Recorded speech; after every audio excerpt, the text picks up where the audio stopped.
Okay, now we're going to have our featured reader, and it's my great pleasure to introduce my longtime and highly respected colleague, Joe Hoppe, better known as W. Joe Hoppe. Joe has published 2 collections of poetry, Galvanized and more recently Diamond Plate, and there's several copies of it up there. And he has, lots of publications. And I think the honor he may be the most proud of is the fact that last year in the Austin Chronicle he was named the best Mopar poet in Austin. And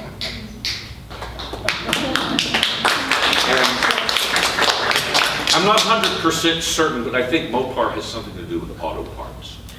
So please welcome my colleague, Joe Hoppe.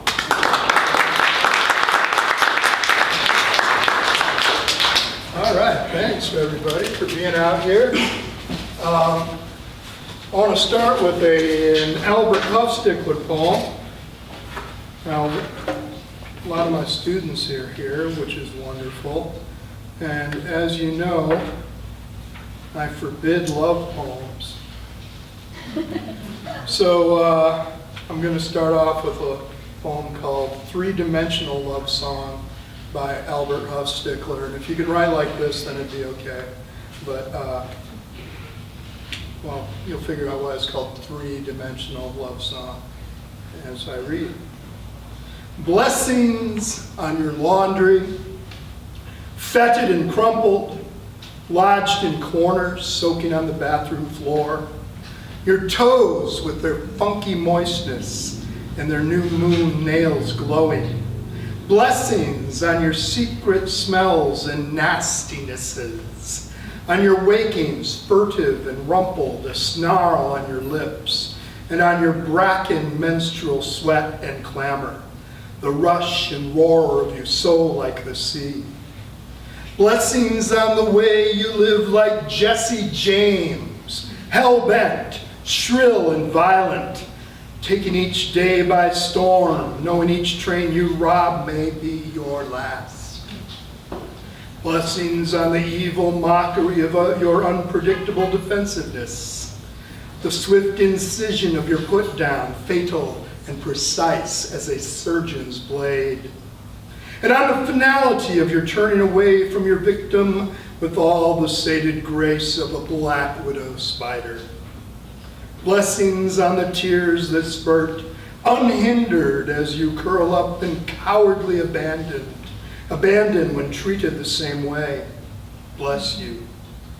I bless you with my nose and eyes and mouth.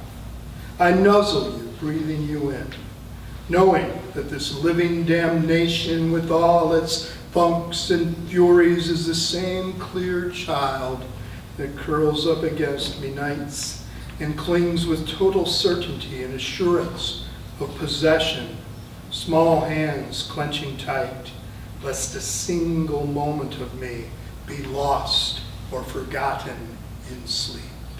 So that's a three-dimensional.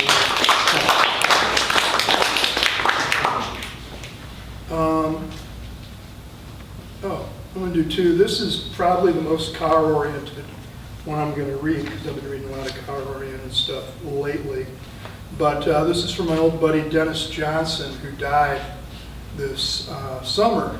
And I got to meet him when he came to talk to our class at UT when I was in grad school. I kind of drooled all over his shoes and said, "Oh, you're my hero."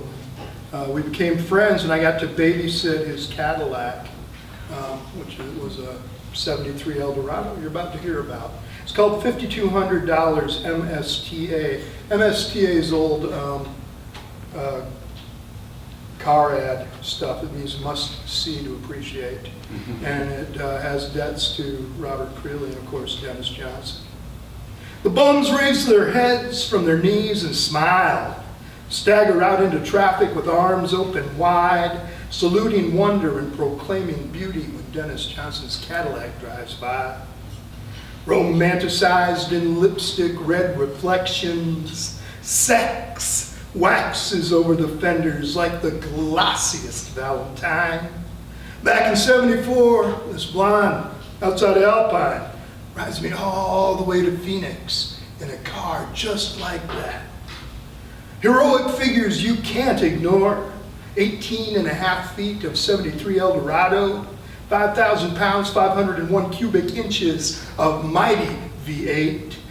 Power steering, power brakes, power windows, power rag top, power on the top of emission, on the cusp of emissions laws and gas crises. Why not buy a goddamn big car, goddamn big American car, enter the darkness that surrounds us with firm purchase? The few who I'll listen to urge me on with drive. Keep the top folded back and find the highway luminous. Since it's fall, thank you. Polly requested this poem called Each Second Shining. Stainless steel hex nuts falling like raindrops to a polished concrete floor. In a black and white photograph, silver gelatin with mild, deep resolution, a sculpture of happenstance. But such effort. These moments dwelt within. These images framed. Our hearts must clench each brilliant instant. And one more from Willow Galvanized. This is an absolutely true story. I used to work with homeless folks in Minneapolis back in the 80s. And when I first started working with homeless people, we were going to get rid of homelessness because it was kind of a new thing and we thought we could take care of it. And this is about a guy who I don't remember his real name, but his name was One Arm Shorty because he was this tall and he had one arm. He lost it to the train once. So One Arm Shorty has his shirt off and the stump of his arm where the train ran over it looks soft like his belly, like it would flop if he moved fast. It still hurts, he says, all the way down to the hand, he says, now that his jaw is unwired and all the pins are out of it the way he first showed up, but a friend spoke for him signing in at the shelter. He tells me about the punk-ass motherfuckers who jumped him, broke his arm in 3 places, ribs too, he says. One Arm Shorty in the shelter with his shirt off, shows off. Homemade tattoos, a green-inked dragon on his shoulder, up high on his stump. It says, Farmer. You a farmer, Shorty? Ah, hell no. That's the name of a girl, Cecilia Farmer. My first love, he says. I was 17. Got this in jail. When I got out, I was going to ask her to marry me. Wasn't too sure how to spell Cecilia, so I had to put down Farmer before I even got to show it to her. She got herself married and me in jail. Not a damn thing I could do about it. She never even saw it.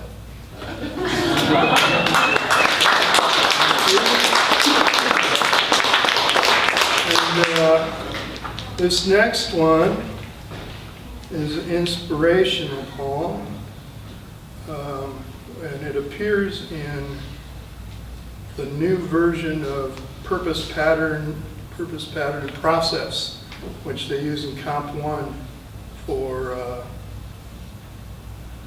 at ACC. Teach you how to write, reasons for writing. And this is a didactic poem. It's called In the Palm of Your Hand. There's a planet. There's a past life and a future. There's a question mark if you follow the line of your thumb up around your index finger and trail off around the remaining 3 digits. The palm of your hand holds a light bulb, a bright idea of possibilities. Don't squeeze too tight, it could break and cut, or even burn. The palm of your hand holds a bird's nest, blue speckled eggs ready to hatch. 2, 3, 4 birds in the hand. Everything you need is within your grasp. Okay.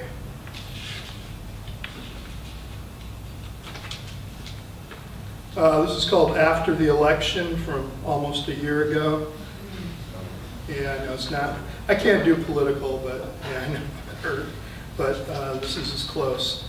After the election, not like a celebratory champagne cork, but like a valve punch through a piston top, we head south and west. Through San Antonio, past Medina on Highway 90, high-rise pickup trucks at the gas and shop proclaim football hero sons, Travis, 24, Mini-Me, 17, and white vinyl on blacked-out rear windows. No one around here is expecting much to change. Further west, we traverse the Brazos along a steel span just a little older than Polly or me. 100 feet below, a diagonal crossing, centuries old.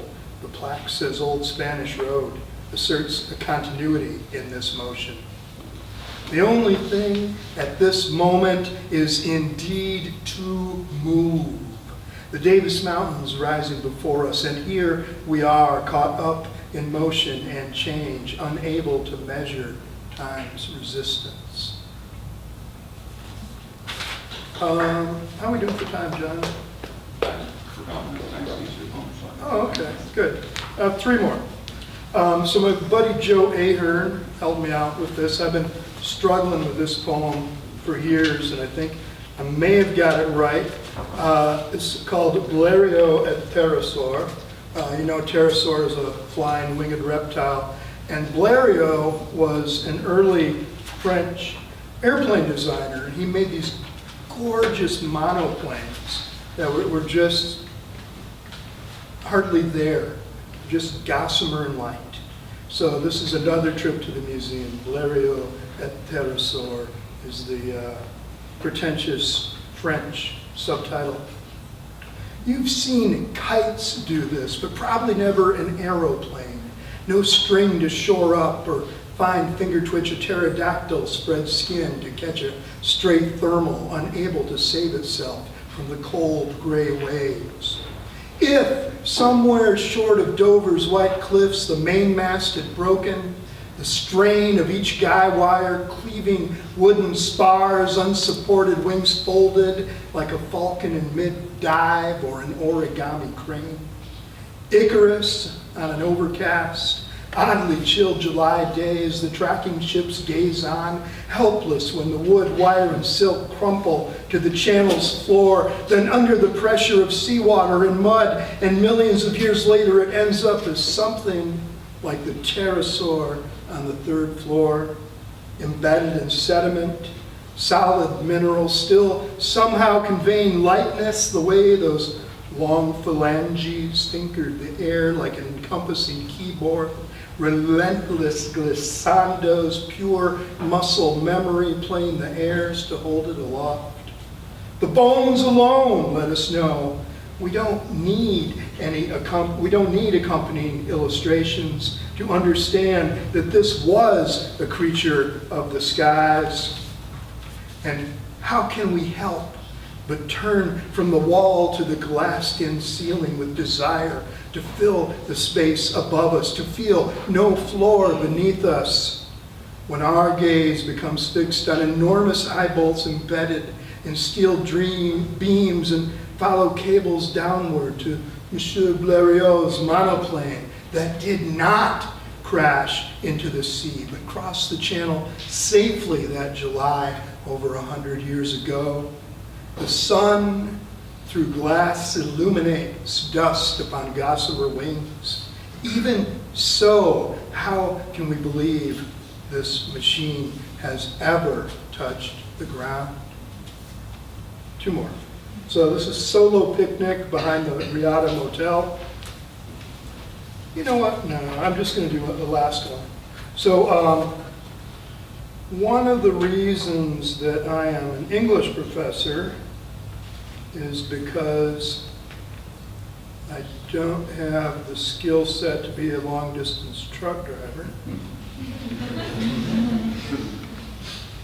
You know what? 2 more. I'm just going to read you a sonnet.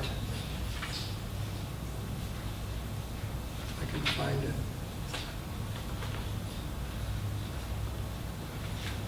So this is for Houston. Go Astros. And